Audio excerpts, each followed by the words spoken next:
Huh? One take only. Okay. All right. Interview number 12. I am very excited.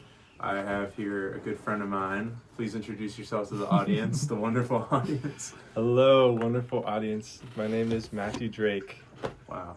and I'm excited. So, who do you play with? You play with a lot of people. You play with a lot of people. Probably more than I do, and I play with a lot of people. I do play with a good amount of people. Right now, I'm playing my own music. I'm playing for Chaya. Mm-hmm. I'm part of Ganush Collective. I play for VVN in live shows. I am in SYD as well. And I'm in Dress Better. Just keeps going up. Just keeps going up. And I think... There's some other things. Oh, well, and I play for Intifon as well sometimes. Right, yeah. That, you know... So 7, we're tied pretty much. We're tied for 7? Okay. We're tied, 7 for 7. Well, that's a lot of artists, and we'll hopefully touch on some of them, but yeah. I want to start, And Lilith. Oh, yeah, okay, so you do have... But that project was like a set time, and it came to an end. Yeah. So I guess it doesn't really count anymore. So I know a little bit about your background, but you're from Nashville, Tennessee, yes? I am, yeah. And you have a lot of siblings. Yeah, you have 6 siblings? I do. You have 6, okay. Are you, where do you lie? Are you older, younger? I'm exactly in the middle. Wow, that's awesome. I have 3 older and 3 younger. Whoa, that's wild. Yeah. So what was your childhood like? Is your family musical at all? Do any of your siblings play instruments by chance? Yeah. My family's, like, not super musical, but kind of. My mom is the reason that I play piano, honestly, because she played a lot in high school, doing classical, very intense classical piano, and,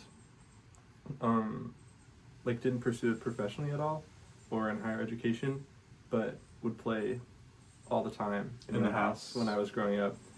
And she'd play like old, like Great American Songbook songs. That's great. It was like the Cole Porter, Gershwin, such. Yes, that's great. Exactly. That's awesome. And we also had, we have a player piano, like one of the old ones that's like all, like barely electronic at all. Like it has a motor and like air tubes that go through holes in these like paper scrolls that you insert. We had one of those. That's great. And so we would like play that thing sometimes, and that was how I like learned some piano. We had actually we have a roll of Rhapsody in Blue. Wow. Played by George Gershwin, and that was like my favorite song when I was a kid. And you learned that by watching the player piano play, and you would play along. Wow, and it was like crazy. his fingers playing it. It was like he recorded it. That's crazy. Pretty cool. And then the school that I went to also. You went to an arts high school, or did they just have a big arts program? I did go to an arts high school, but even my middle school that I went to, like kindergarten through 8th grade, not totally middle school, was also very musical. We would like sing every day. And then I had to play viola from 3rd through 8th grade. That's wild. So there's a lot of music. So you had a lot of music growing up. That's crazy. Yeah, a lot of the people that I interviewed didn't have a ton of music growing up, so this is very interesting. I mean, and that's pretty wild that Rhapsody in Blue was your favorite song. Dude, that's a pretty crazy song to have your favorite as like a 8th grader. Yeah, not even like that was when I was like 5. That was my favorite song. I was like, I started taking, my mom put me in piano lessons with this lady that lived in my neighborhood, and I remember like the night before I started piano lessons, I told my mom, like, I have to learn this piece. Like, I have to learn the songs. Like, what did your piano teacher say when you're like, I want to learn how to play Rhapsody in Blue? Well, we didn't at first. Yeah. But that was actually super awesome. I'm so glad that I took with that person because she taught me like chords. We just played like Beatles songs. I'd play and sing Beatles. That's great. All that was like what I did. And did you take singing lessons as well? Never lessons until like high school, I guess, when I had to do private classical vocal training for school. Okay, that makes a lot of sense. I'm feeling much better about myself. For those who don't know, Matthew is like does it all. Like writes really great music, plays great piano, and fucking sings. So okay, that makes a lot of sense. So I remember we were talking recently, and you studied classical music in high school. You studied classical piano, and you got into composition. What was that like, going from, obviously Rhapsody in Blue is probably a pretty good gateway into that. How did you get started on the classical route? The classical, playing classical started like in like second grade when I went to a different piano teacher and I started playing classical, and then it was just like I was always kind of just learning more repertoire stuff. But the composition stuff really started from jazz. Okay. Because it was I think you could, it's like kind of neoclassical composition, but third really wave, like third string type stuff. Yeah, actually, honestly, yeah. But that started in high school after I started learning jazz, really. I started with another piano teacher in who like taught fourth, you fifth grade. jazz? Yeah, and he taught me. That's great. At that time, what were you listening to? What was some of the music that you were listening to when you started to get into jazz? Who were some musicians that really stood out to you in the beginning?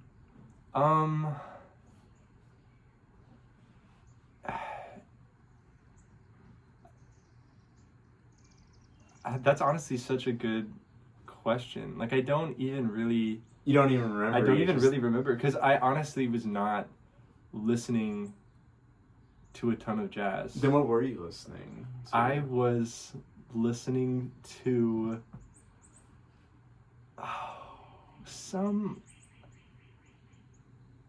honestly, like, when it started, musical theater.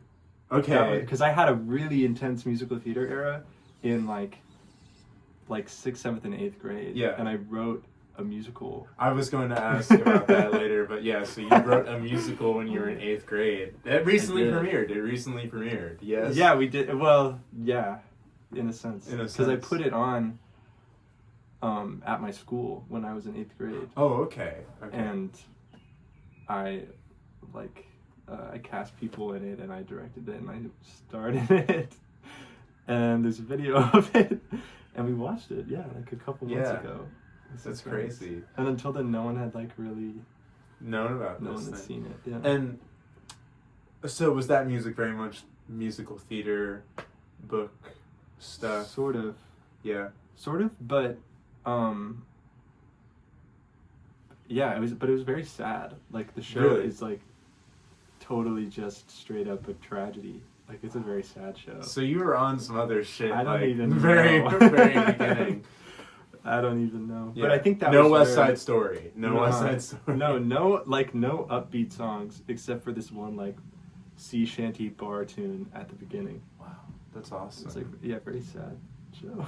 But that's where I think it started, because I did that and then started learning jazz and jazz theory stuff, and then I was sort of combining those a little bit, and there are a couple songs, just kind of one-off songs that I wrote in that period that I guess are kind of like a transition between the musical theater stuff and then the jazz stuff. But then in high school I wrote a suite of contemporary classical third wave. Did you ever listen to music made by jazz musicians where it's either theater people writing jazz tunes or jazz people interpreting theater tunes? Like, what comes to mind is Kurt Weill or Nina Simone singing Kurt Weill songs. Did you ever discover stuff like that early on? Kind of. I mean, Gershwin. Is who comes to mind mainly, but no, it wasn't even I don't think that was honestly something that I was super into at that time. I was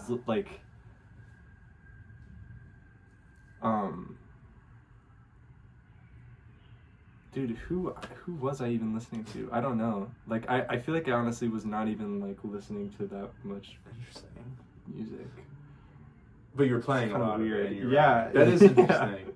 And you wrote this classical suite as well. Yeah. And this kind of delves into not like I guess a more niche thing, but you have a thesis that you've been working on for a long time, and it kind of, from what I understand, it kind of started when you were writing these classical pieces, third stream pieces. Yeah. And do you feel like the discovery of some of these things opened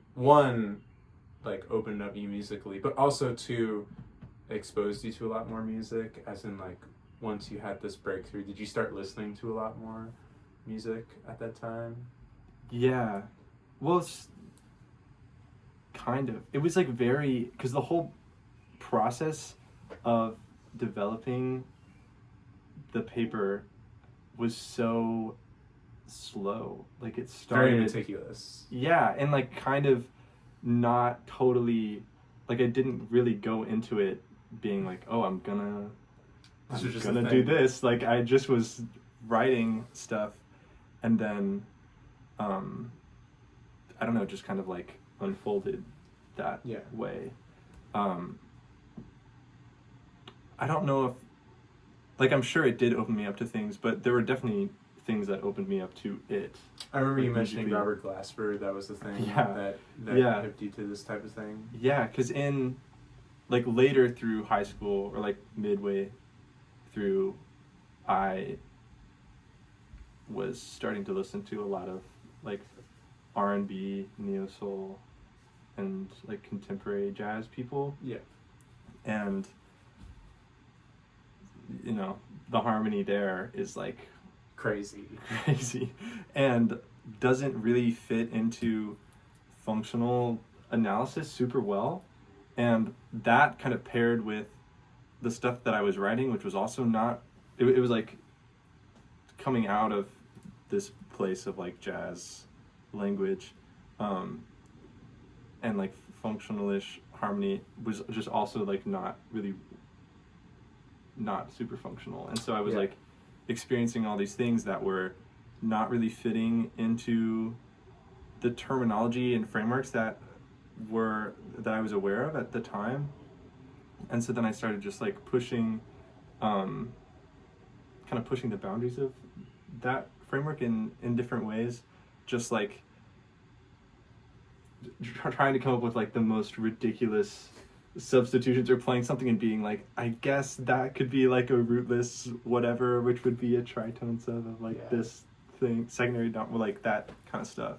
It was just like really kind of pushing it to the point where it didn't even like sound like one of them. One of the pieces that you wrote, or one of the like concepts that that I associate with that was like when I figured out that like the whole tone scale is like a dominant 9 chord, and that dominant 9 chord's tritone sub dominant 9 chord. So D9 and A flat 9 both use the D whole tone scale. Yeah, that's what you're doing. Fifth, but yes. No fifth in the scale. No fifth in either of the chords. Okay. Like there's no E flat or A. Yeah, okay. And then I was like, oh, so really like every 5 chord is a whole tone scale. Yeah, and every whole tone scale can be basically like 6 different 5 chords, and then you can resolve any of them any way that you would resolve a dominant chord. So, which is basically, there are like a billion ways to do. So like, you could do that. Like, you're allowed to do that. So an example would be like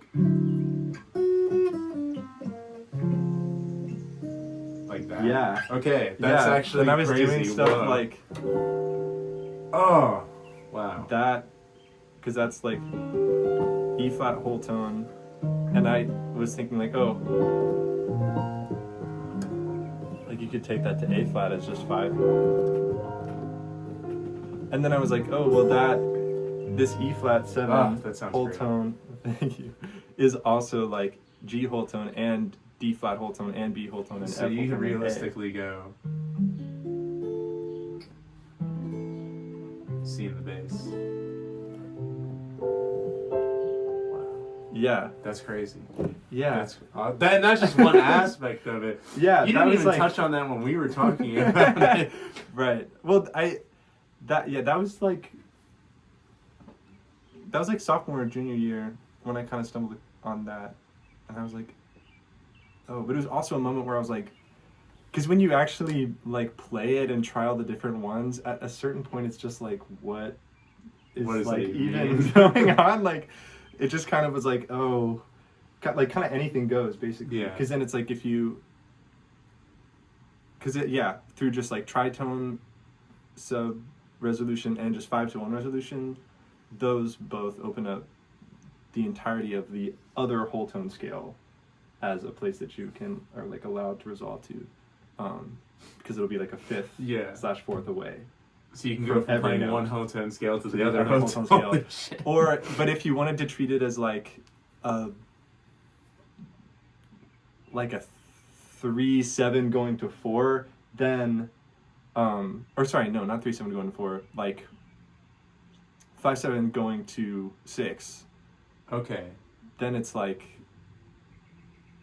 or like flat 7/7 going to 1, even just, which is a pretty common resolution. Yeah. Like that would then open up the whole tone scale that you're in as also a place that you could resolve to. And so it's just like, wow.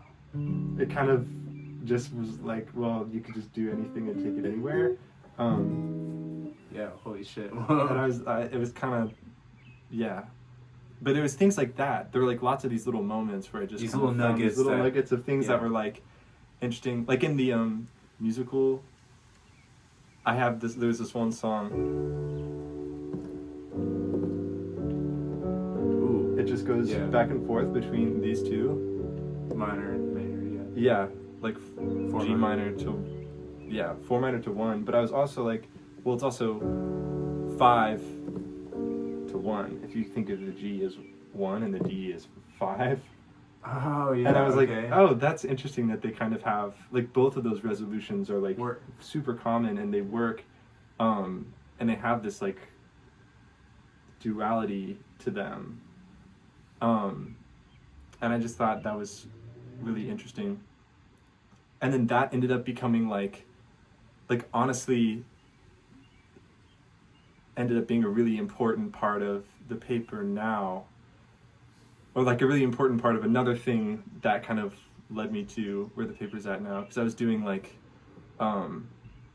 back to like the neo soul stuff. Mm-hmm. I was hearing a lot of stuff like this, like B and C, and then stuff like that, like where you go down to borrow from like relative major down a third. Yeah. And I was like, what is that? And then I was thinking about it as like, C to E flat is like borrowing from C minor, because E flat, major, and C minor have all the same notes. And so then if you could also think of A minor as C major, and if you take A minor and like make that major, then you're kind of taking C major and making it major. Double major, yeah. And that was a big moment for me, because then that kind of, I ended up not sticking with the like double major, double minor terminology, and then just like expanded it to all the modes, and that's what got me to like mirror modal interchange. Like all the modal interchange chords that we have are like from darker places on the circle of fifths where you're adding flats. You're adding sharps. Yeah, you can also add sharps, and it'll have like an equal opposite effect. And that was like big freshman year. I was like, whoa, guys. So cool. That obviously like that shows, because everything that you do, I always think it's like really complicated. Like, compared to a lot of the music that I normally hear, it's very complicated, but it's really musical. And I can tell because like you've sat with this stuff for a long time, so you know how to make it useful. Like most of the time when people play a whole tone scale, it's like the Thelonious Monk thing. It doesn't really sound that good, Yeah.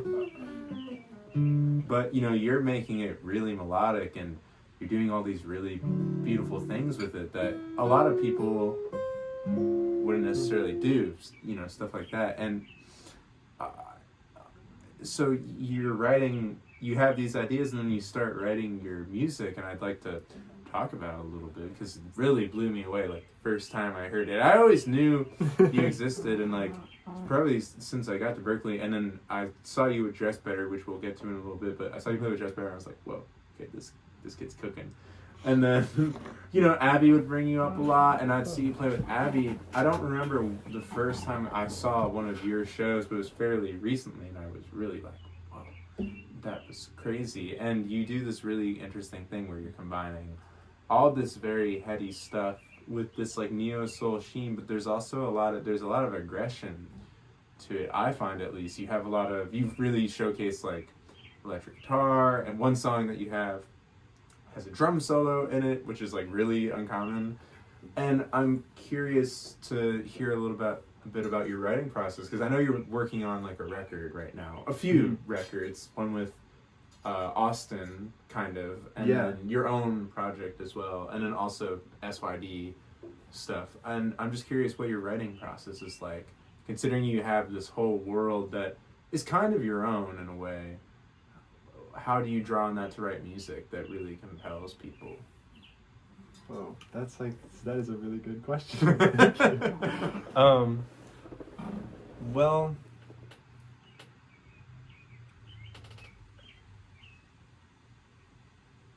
music creation was always at the center of it for me. Like all the like conceptual, heady stuff, because pretty early on in it, I was just like learning all this theory, and I remember I would just have,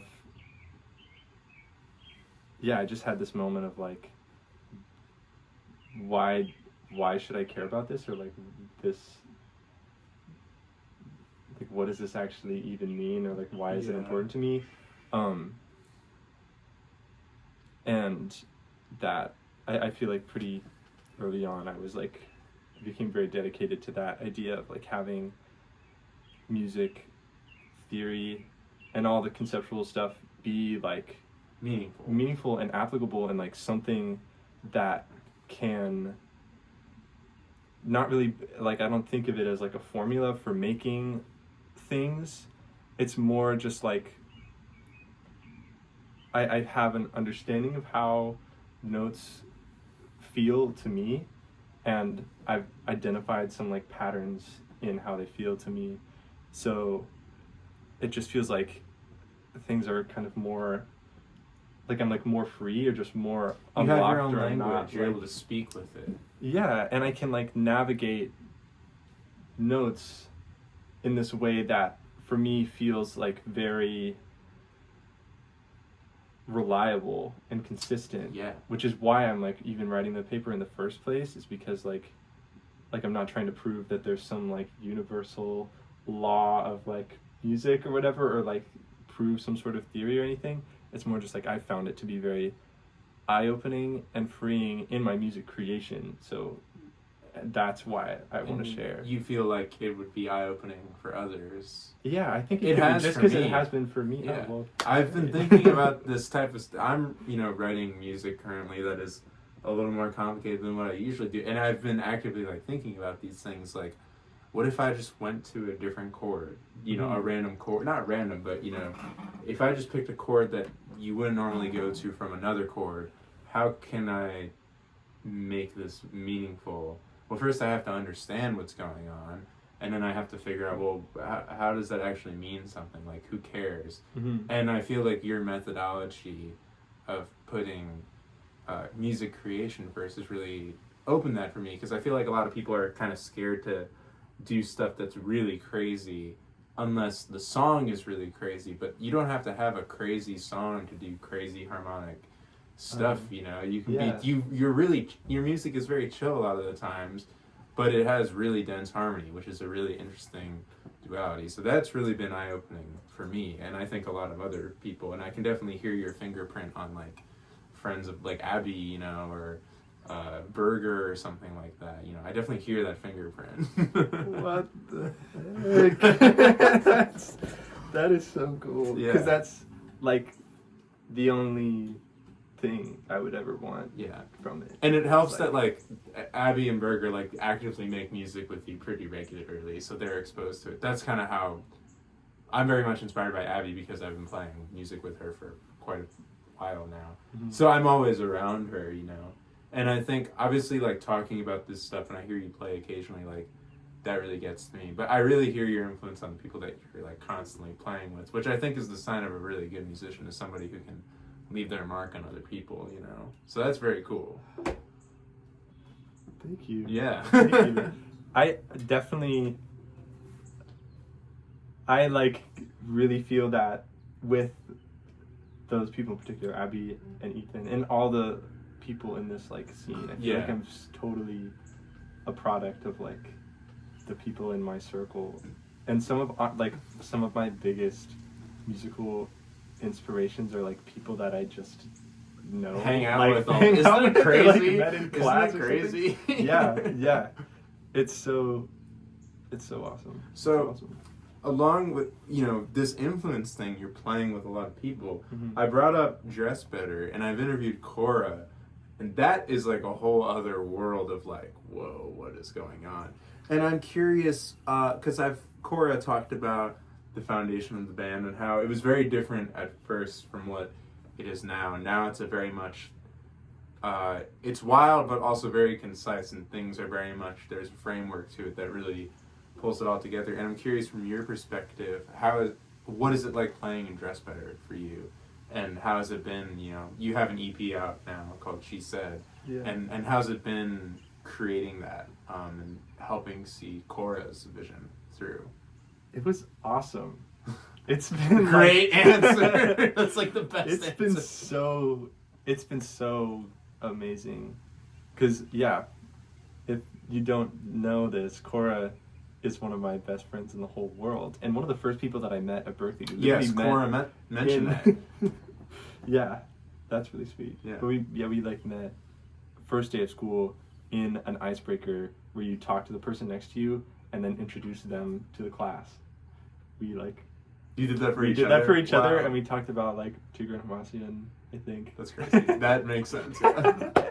But no, it's just been. Yeah, I mean, I'm just glad I saw it through. Like it started in a totally different place than it is now. Like you said, like not a single. Like we went through a number of songs before even playing our first show. Cora mentioned it was a year. Yeah. Wow. Of rehearsing like every week. That's wild. It was like consistent rehearsals, and then like by the time we actually played our first show, we had like played and stopped playing like songs already, like a full album's worth. Cora was kind of describing. Yeah. Well, because she was just like always just like, I don't know, just like pushing boundaries. Something. Yeah, like, and just always creating and had this like wild, super forward vision. And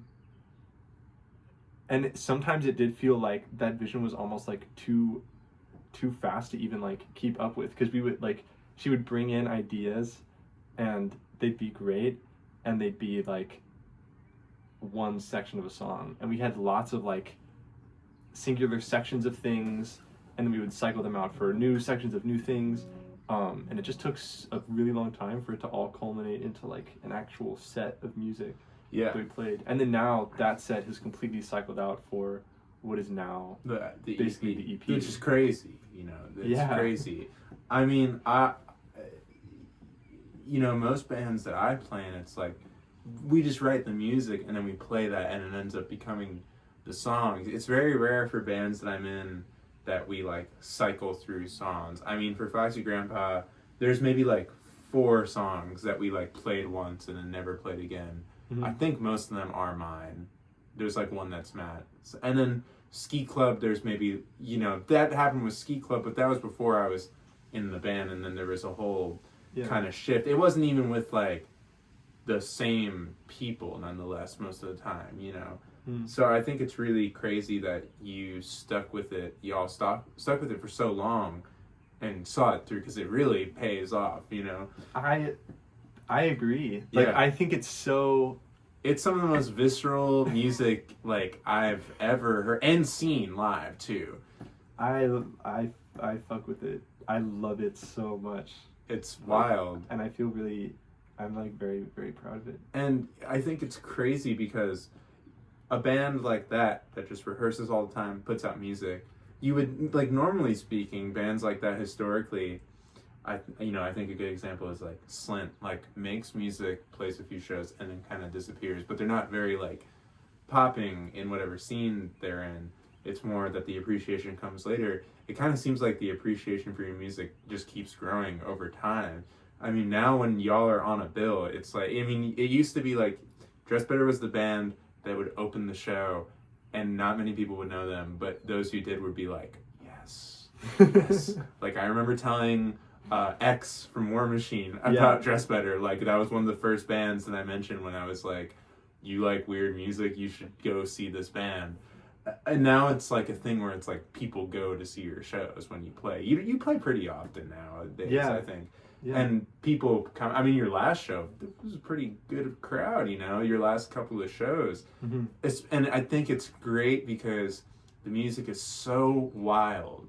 And it's awesome to see so many people who would not listen to this music, or like the type of music that inspires this. I don't think most people who go to a Dress Better show listen to Tigran Hamasyan, Yeah. But it's so awesome that, most of these people are like emo heads or punk rockers or folk rockers. They all equally appreciate this music, and I think it's really been successful in that way.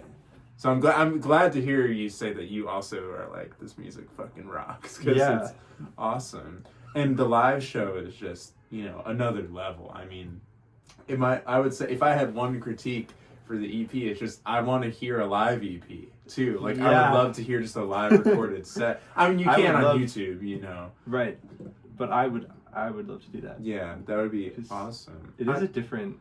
It's a different beast. I mean, there's like different sections. There's that part at the end of the song Too Much where you do that crazy mathy, or is it shit talk? You do the crazy riff. I forget which song it's at, but that part, like, I remember the first time you guys did that, I was like, where the hell did this come from? Yeah, and they're like all the metric changes. Yeah, stuff like that, and then like the drone stuff, and then there's the free stuff, and a lot of that is on the record, and it's also cool. The record. This is my other thing, and I'm curious if you had any insights to this, but the record is like also very like produced, but not in a really sheen way. It's just y'all play with sounds really creatively, and I believe Cora mixed most of it. Yes, yeah, Cora mixed it. Like, really.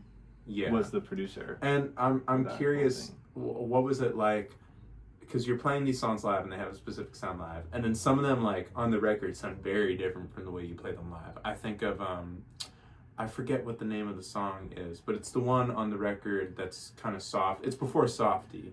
And it's that ballad that you all play. You're playing the twinkly stuff. What's that song called again? Homebody, yeah.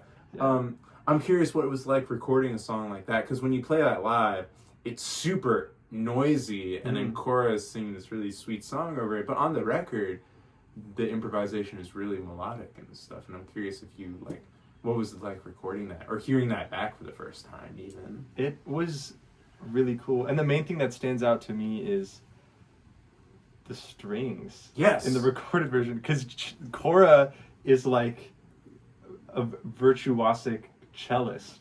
Cora downplays it so much. I know, and it's like, what?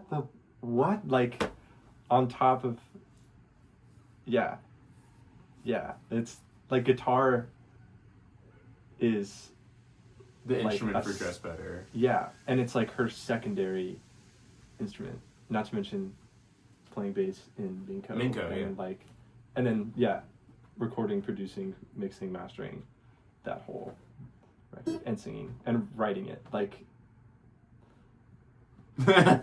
nuts.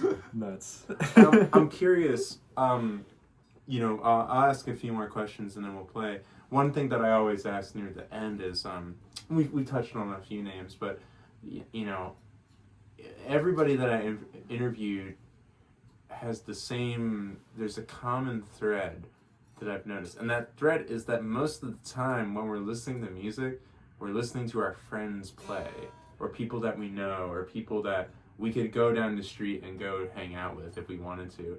And I'm curious, what are some people that are inspiring you lately that are around town? Like, has there been a show that you've seen where you were like, wow, that was crazy, or somebody's record, or even just playing with somebody that's really been inspiring you? Because this is the thing that I noticed very, like, with the first interview that I was doing, just as it went on, that a lot of the things we were talking about were just other people in this music scene that we have going on. Yeah. I mean, I feel like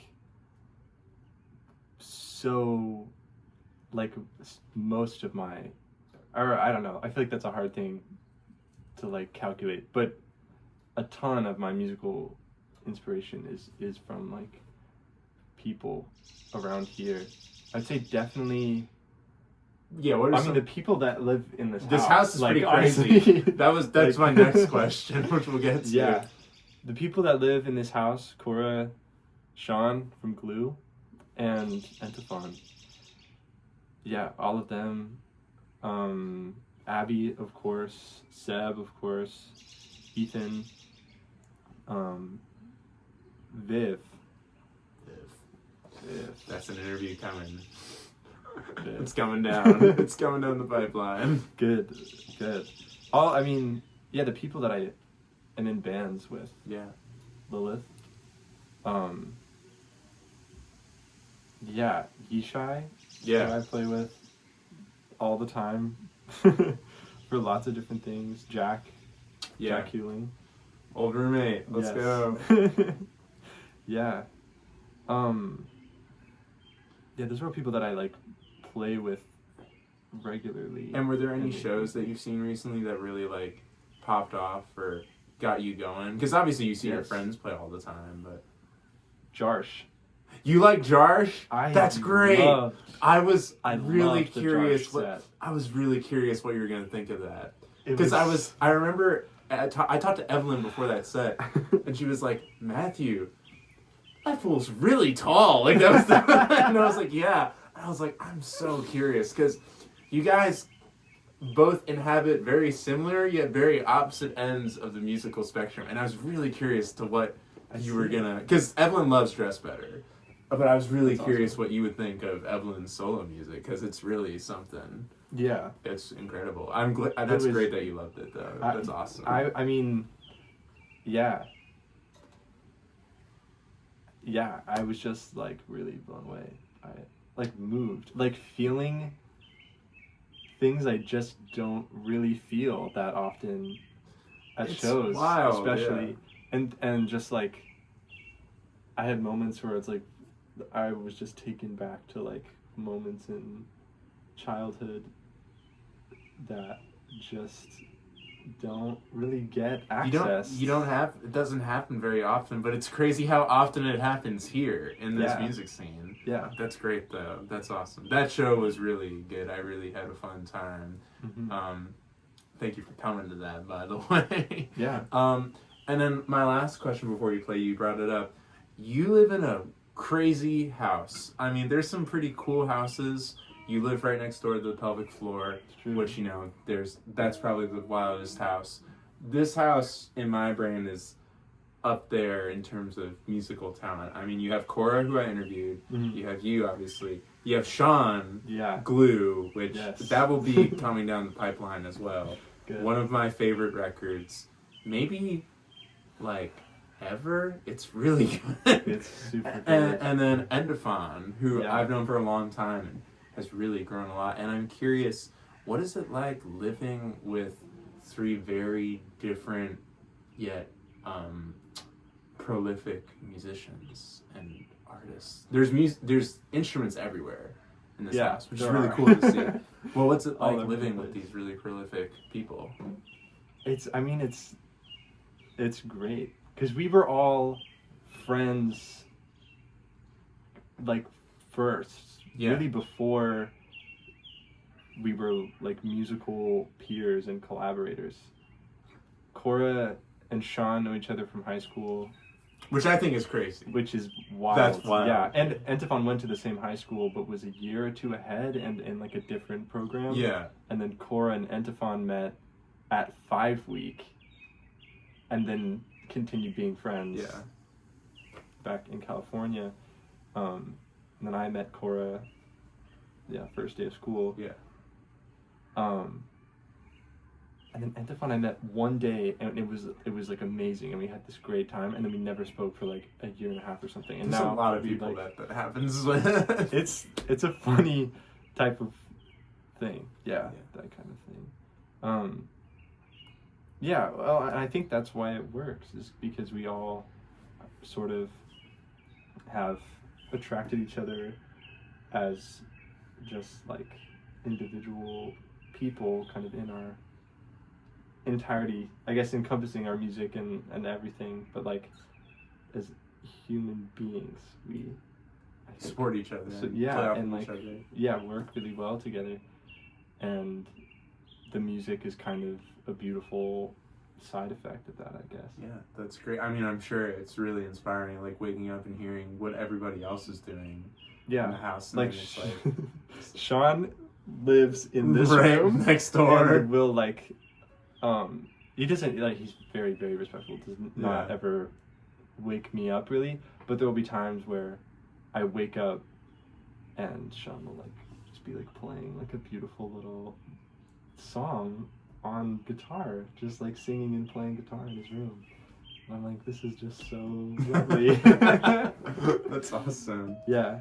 And it's also great having people around who, like we like support each other musically too. Like the basement is kind of a recording / rehearsal space, and Sean will help set me, things like up. Record stuff down there. We'll have rehearsals there. We all just like, we listen to each other's stuff like all the time, and we're just like always kind of in the community, sharing music, showing each other whatever. That's great. That's awesome. Well, it's that time where we play music, and you showed me this song like in 3 minutes before we turned the camera on. It's true. But I think it'll be fine. I think so too. No whole tone chords. That's true. I'm curious if you could just tell the people what we're gonna play really quickly. What's the song about? What's it called? Yeah, this song is called Easy, and it exists because one day I was just really, I think it was about a year ago, last summer, I was just kind of going through it emotionally, and I sat down at the piano and I just like played this song, like I just like sang it all and played it all in one go, and it just like suddenly existed. Just kind of improvised it, which has never really happened to me before in that type, with like a song. Usually my songs are like methodically, like but I think this one is pretty special for that reason. That's great. All right, well, let's give it a shot. Let's see. Go. It's D in the A minor, right? Yeah. Cool. Let's do it. It's D in the A minor. Rocky.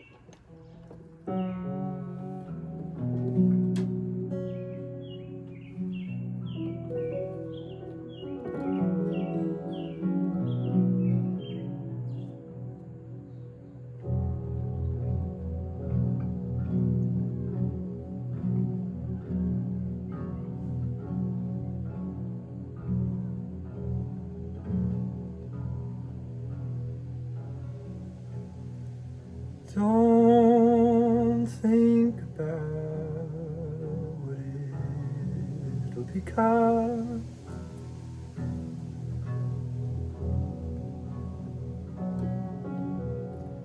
Just let it all play out.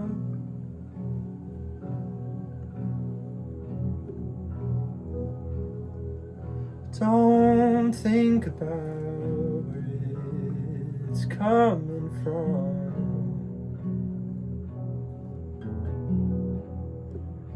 and just let it all play out.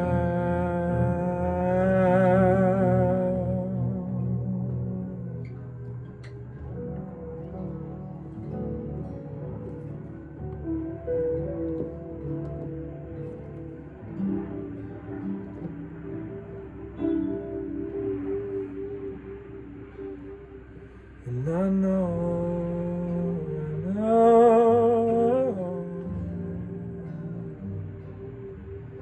that it's not easy. No, I know that it's not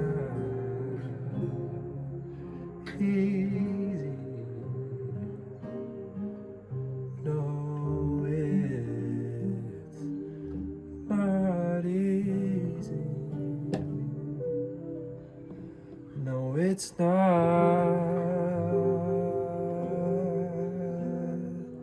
easy.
Thank you so much for being here. Oh man, what a treat. This is great. This is great. Thank you for having me. Of course. That was really fun. That was